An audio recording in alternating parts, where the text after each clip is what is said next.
लेकिन हमने किया की परिस्थिति हो जहां तक नजर उठेबे एगो चपरासी से लेके कलेक्टर तक हर जगह बाहर के आदमी के कब्जा हो, हर जगह बाहर के आदमी के कब्जा हो।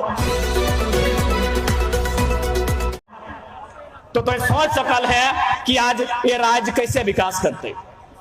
हर जगह कहीं भी चल जाओ, शिक्षक बहाली में चल जाओ, इंजीनियर के बहाली में चल जाओ, डॉक्टर के बहाली में चल जाओ, अरे कंपाउंडर के बहाली में चल जाओ और क्लर्क के बहाली में चल जाओ, हर जगह अगर बाहर के लोग बनता है तो अलग राज्य कहे बन ले,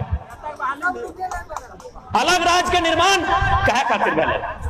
यदि हमने सारा वैकेंसी बाहर के बेचना हलाए, यदि सारा नौकरी बाहर के बेचना हलाए तो अलग राज्य के निर्माण कहे बने। इतना बलिदान, इतना संघर्ष, इतना ताप, इतना त्याग, इतना जान देने के बाद, इतना बलिदान देने के बाद, इतना पुलिस के लाठी खायल बाद, इतना कपार फटल बाद, इतना शरीर में एक एक चाम छायल दे जो पुलिस के लाठी बज रहा है, आखिर अलग राज कहे बनले। अलग राज यह खातिर बनला कि हमनी के 12 लाख मजदूर बाहर खटे जीते। चूंकि यहाँ जैसन कि हम देखे पावे भीड़ में बगोदर ब्लॉक और विशुनगढ़ ब्लॉक के बहुत सारा अभिभावक और छात्र रहे हैं, तो उन्हीं के जानकारी होना चाहे पूरे भारत देश में यदि सबसे ज्यादा पलायन कहीं है तो झारखंड के बगोदर और विशुनगढ़ ब्लॉक में। कि यह दिन खातिर एक गिरिडीह जिला, एक हजारीबाग जिला, कि यह दिन खातिर अलग राज्य बनले कि हमने मजदूर की संख्या बढ़ते, अलग राज्य की खातिर बना ले। साफ शब्द में बताइए कि अलग राज्य का गठन क्यों किया गया था? अधिकारी की संख्या बढ़ाने के लिए या मजदूरों की संख्या बढ़ाने के लिए? अधिकारियों की संख्या बढ़ाने के लिए, शिक्षकों की संख्या बढ़ाने के लिए, अभियंताओं की संख्या बढ़ाने के लिए, चिकित्सकों की संख्या बढ़ाने के लिए, वकीलों की संख्या बढ़ाने के लिए, ब्यूरोक्रेट्स की संख्या बढ़ाने के लिए अलग राज्य लिया था। लेकिन यहां तो उल्टा हो रहा है, दिन प्रतिदिन मजदूरों की संख्या बढ़ रही है। इसलिए आज जितने भी नौजवान, अभिभावक, माताएं, बहनें, महिलाएं इस मंच तक, इस बदलाव संकल्प सभा तक, ऐतिहासिक मैदान गांधी मैदान तक आई हैं, आज उन्हें संकल्प लेकर जाना होगा कि इस राज्य में अगर बदलाव लाना है तो 24 हमारे लिए निर्णायक होगा। 24 हमारे लिए एक महत्वपूर्ण साल। चूंकि मैं फिर कुछ चंद मिनटों के लिए हिंदी में संबोधन करूंगा, इसलिए चूंकि मुझे लगता है इन बड़ी बड़ी इमारतों में अन्य राज्यों के लोग भी भारी संख्या में रहते हैं और चूंकि उन्हें ऐसा मीडिया के माध्यम से या फिर बहुत सारे ऐसे लोग हैं जिनके माध्यम से बात जाती है और उन्हें समझ में शायद नहीं आती है और ये उन्हें लगता है कि ये बाहरी भीतरी की लड़ाई है। बिल्कुल नहीं, ये बिल्कुल बाहरी भीतरी की लड़ाई नहीं है। ये एक शोषण की लड़ाई है, जो हमारे ऊपर अत्याचार हो रहा है उसकी लड़ाई है। यहाँ बड़ी बड़ी इमारतों में जितने भी यूपी बिहार से लोग आए हैं, मैं सीधा उन्हीं से संवाद करना चाहूंगा और जाहिर सी बात है भले वो यहाँ तक नहीं आए हैं, लेकिन जोहार, हजारीबाग, दैनिक खबर, 22 स्कोप और जो अब ये पांडे दीदी, इनके माध्यम से घर में बैठकर सुन ही लेंगे। चूंकि सामने अगर सीआईएसएफ रहते हैं, जितेंद्र को बोकारो वाले सुनेंगे। चूंकि हजारीबाग में यूपी बिहार की इमारतों की संख्या ज्यादा है और चूंकि अगर सीआईएसएफ खड़ी होती है तो हम सीआईएसएफ पे आधा घंटा बोलते हैं, अगर जिला पुलिस खड़ी होती है तो हम जिला पुलिस से बात करते हैं। आज हम यूपी बिहार पे ही बात करेंगे क्योंकि हम विवाद नहीं चाहते हैं। हम अपना विचारधारा को स्पष्ट करना चाहते हैं कि हमारी लड़ाई यूपी बिहार के खिलाफ नहीं है, हमारी लड़ाई बाहरी भीतरी की लड़ाई नहीं है, हमारी लड़ाई है हमारे अधिकार की लड़ाई है। आज जितने भी लोग मीडिया के माध्यम से सुनते हैं कि भारत एक संवैधानिक देश है, कोई कहीं जाके रह सकता है, बच सकता है, अरे अच्छी बात है, लेकिन ये केवल झारखंड में है क्यों? आज जितने भी यूपी बिहार के लोग, क्योंकि उनकी संख्या ज्यादा है और ब्यूरोक्रेट्स में उनकी संख्या ज्यादा है, उनका दबदबा है, इसलिए साफ कहते हैं। आपके लोग बंगाल में भी हैं, हमें एक भी आंदोलन दिखाइए बंगाल की गलियों में जो अपनी भाषा और अपने अधिकार की बात किया हो। आपके लोग महाराष्ट्र में हैं और 1000 में नहीं लाख में हैं। आप बताइए कब अपने महाराष्ट्र में आंदोलन किया है? आपके लोग तेलंगाना में हैं, आपके नहीं, हमारे लोग झारखंड के लोग भी हैं।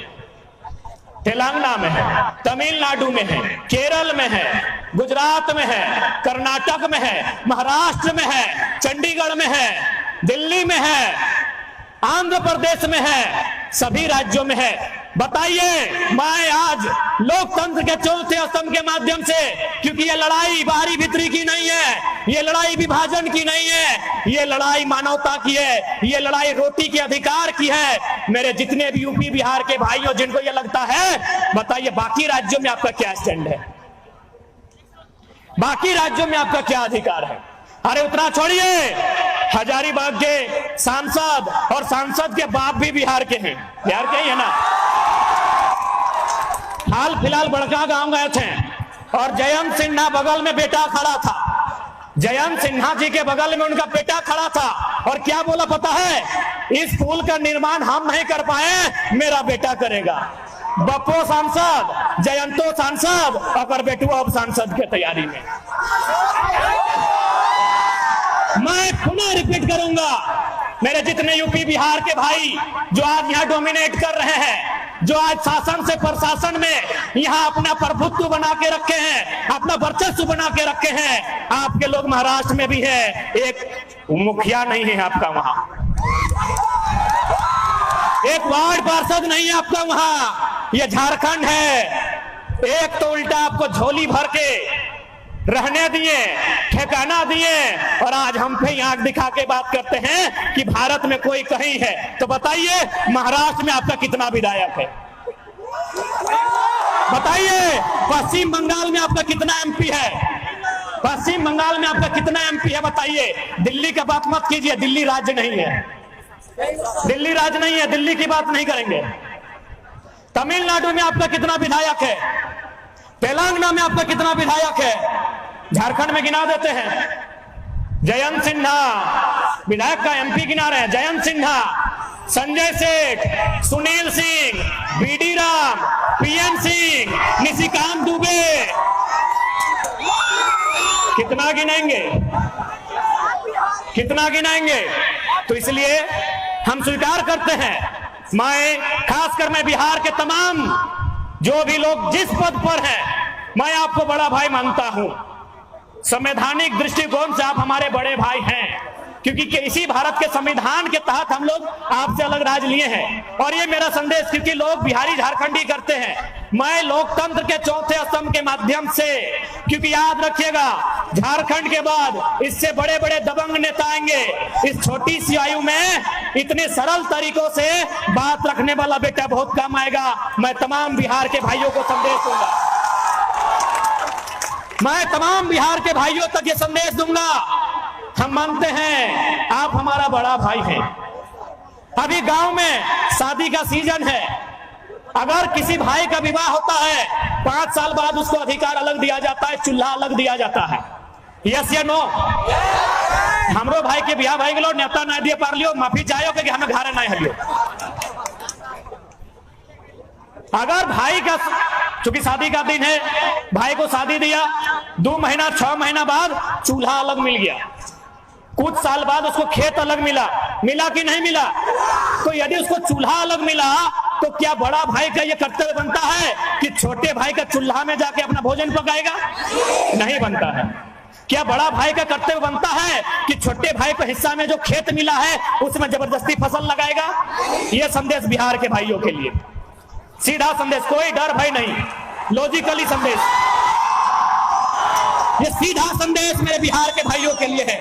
हाँ, हम स्वीकार करते हैं हम बिहार से ही अलग हुए हैं और हम आपको अपना बड़ा भाई और खुद को छोटा भाई मानते हैं। और आपसे हमने जमीन का टुकड़ा 46% लिया है। जैसे हमारा क्षेत्रफल है 79,000 वर्ग किलोमीटर, बिहार का है 93,000 वर्ग किलोमीटर, उनके पास 54% है, हमारे पास 46 है। चलिए 46 ही बहुत है। तमाम बिहार के भाइयों, हमने आपसे ही अलग राज लिया है, हम आपका छोटा भाई है, हम अलग चूल्हा ले लिए, हम अपना अलग खेत बना लिए। अरे हम अपनी पत्नी भी बिहार के अलग ले आए। क्या हमारी पत्नी आपकी होगी? क्या हमारा खेत आपका होगा? क्या हमारा चूल्हा आपका होगा? जब हमारा चूल्हा आपका नहीं, हमारी रोटी आपकी नहीं, हमारी पत्नी आपकी नहीं, हमारा खेत आपका नहीं, तो फिर ये राज आपका कैसे? एक लाइन में उत्तर दीजिए, एक लाइन में उत्तर दीजिए। इसीलिए भगाने की लड़ाई नहीं है मेरे बिहार के भाइयों, ये भाई भाई में लड़ाई की बात नहीं है। ये बड़ा भाई जो हमको अधिकार छोटा भाई को दिया है, हम यही चाहते हैं कि मुंह जबानी नहीं, वास्तव में हमको अधिकार चाहिए। जो खेत जो हमारा 40% है, बिहार से जो हमें खेत मिला है 79,000 वर्ग किलोमीटर का हमारा खेत है। झारखंड को खेत मानते हैं, हमें 79,000 वर्ग किलोमीटर में खेत मिला है। हम उस खेत में जोतने का, कोड़ने का, काटने का और उस फसल को खाने का अधिकार मांगते हैं, इससे ज्यादा कुछ नहीं मांगते हैं।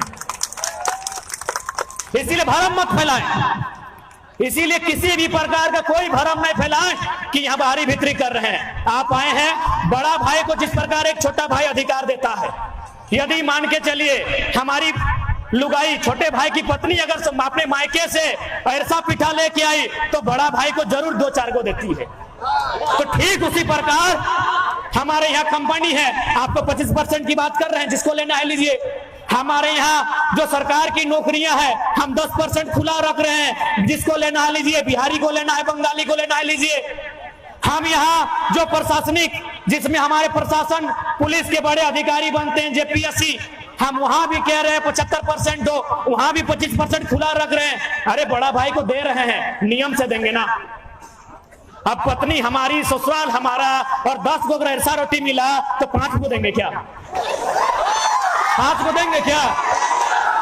अरे पत्नी हमारी, ससुराल हमारा, ऐसा पिठा समझ रहे ना? हाँ, ऐसा पिठा। यदि हमारे ससुराल से हमको 10 को ऐसा पिठा भेजा गया कि जमा दमाद को दीजिए, तो 5-5 को नहीं ना बंटवारा होगा। बड़ा भाई को 1 को देंगे, 1.5 को देंगे, हार्डली 2 को देंगे कि नहीं? तो उसी प्रकार ये दिग्भ्रमित ना करें। बिहार हमारा बड़ा भाई है, हम बिहार में नजर नहीं गड़ाते हैं। अच्छा, हम आज पुनः हम रिपीट करेंगे। आज हजारीबाग की बड़ी बड़ी इमारतें, जिसमें मुझे लगता है 90% बिहार, यूपी और अन्य राज्यों का बिल्डिंग है। हमको पटना में और लखनऊ में एक बिल्डिंग दिखाइए जो झारखंडी का हो। हमको बिहार की राजधानी पटना, यूपी के लखनऊ है ना रे, 1.5 साल से किताब नहीं खोले हैं।